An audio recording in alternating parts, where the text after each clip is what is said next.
let's say. The Magigwe, the Keyston, the Nahiwan FC Pogo. I I just wanted to just quickly address that this is part two to my language journal, and whatever kind of I said is from this is things that I've been thinking about, reflections. A lot of these pictures are written from my phone and just kind of things that I've thought about, and then just like reflecting on my experience from this past week.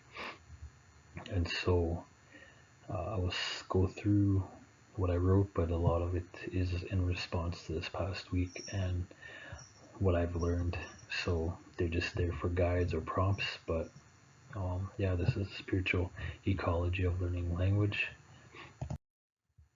I will focus on the spiritual ecology of language learning, or I'll try to articulate the spiritual ecology of my language. I'll try to express any insights about indigenous language pedagogy.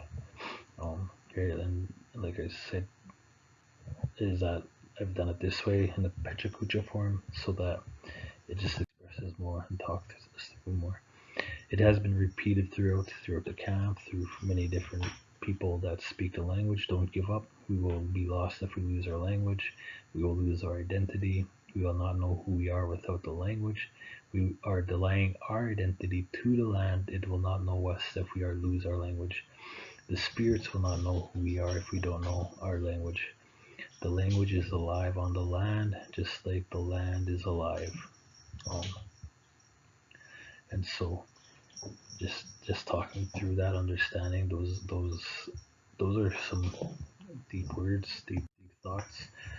Teaching of the languages, right? And so it comes from the land. All the teachers are there, everything. Kagawi, Aski, Mother Earth, all the medicines, all the Mushimisanapio, right? Like the grandfathers, all these things, they're all there to teach us how come and why these values that are embedded in the language, right? As soon as we start getting to know the language, as soon as we understand those things, Kigawi, Aski, Mother Earth, we start to understand and see that there's more of an intimate relationship. And then on top of that, there's creation stories, there's stories that are being taught through these things. Is the culture inferior or different? Does language set this apart? Right, so this is another question I had, but the idea is that our culture is equal. We often have been told that, oh, spirituality, ecology, all that kind of stuff is not worth it, but it is. It is. That's those are our teachers. We get everything from the land. We get everything through our language. Culture is not technology, right? And that is just thinking in the sense that um, um yeah, it was just a thought. Contrary to what's been happening out there, the loss of the language is danger to maintaining values, right? Which is a huge thing, because like that quote said at the start, if we don't know our language, we don't know the land. We don't know the land won't know us, and we won't know these things. Young people should be proud of their culture through language, right? And now we're shifting into the practicality side of the importance of culture and understanding it through the language, right? Like those are just the reiterations or levels of the quote that I started off with. The main object is to keep the culture alive, right? So just the reinforcement of the importance of culture, the importance of language. Because if you don't have culture, you're not going to have language, and if you're not going to have language, you're not going to have culture, right? Then everything, those values come through these stories, these teachings, all those kinds of things. Um,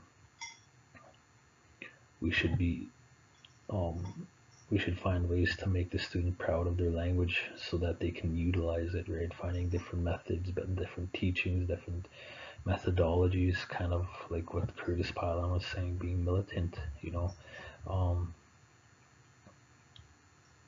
just to extend a thought a little bit about how he says that students or teachers in New Zealand, they're doing all these things for free. They're doing camps, language camps, culture camps, and these students are teaching. Who controls the curriculum, right?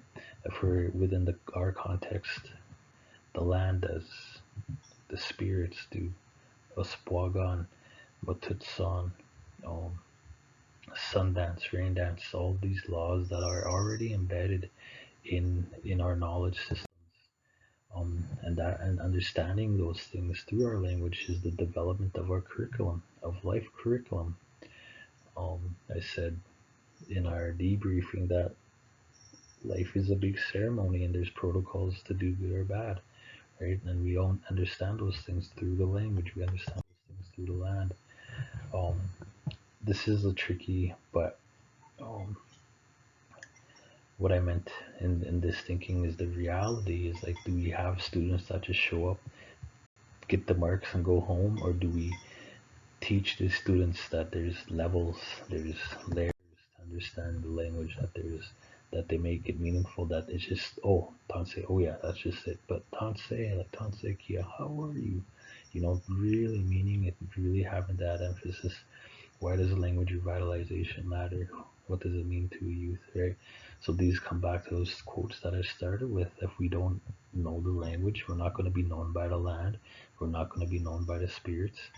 I've told um, students that if we don't understand this language in this life, in the next life, there's a chance they we might not get into the next level of heaven, right? But that's, I'm trying not to use that as a fear-based thing, um, right? So then, understanding these things, understanding how the world functions from the land into our language, that spiritual ecology, um, so much so that those things ought to either rewrite those things down or rewrite stories down, rewrite secular or kind of colonized stories, right? The Brothers Grimm, those kinds of things.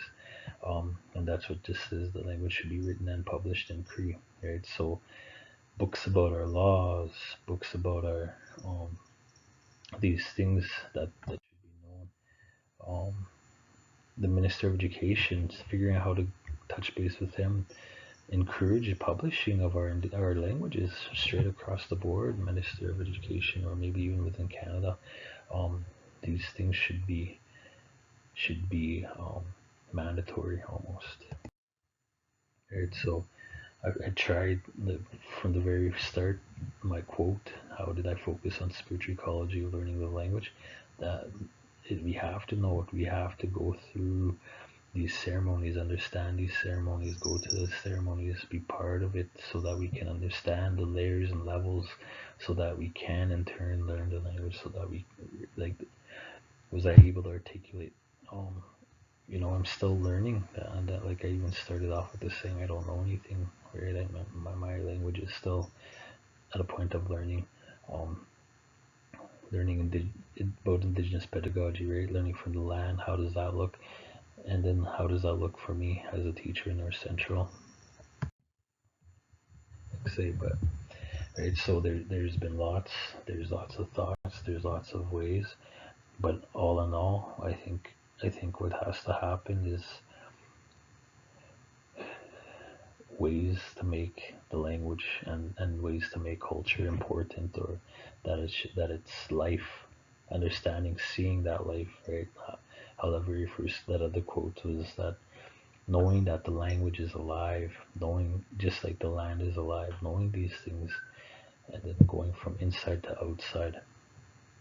Um, but yeah, like seeing a camp like this done, it really, really brings out a lot of that kind of stuff, and that's what needs to happen more, I think, so that the students can have a fuller understanding of their humanness, a fuller understanding of who they are within that language, so that they can see and make those connections to the land, because it's been said many times that we need to be back into that balance and back in that harmony of Wakoto, and of right, that like there's even those creation stories that there was an imbalance, and because of that there's been destruction, right?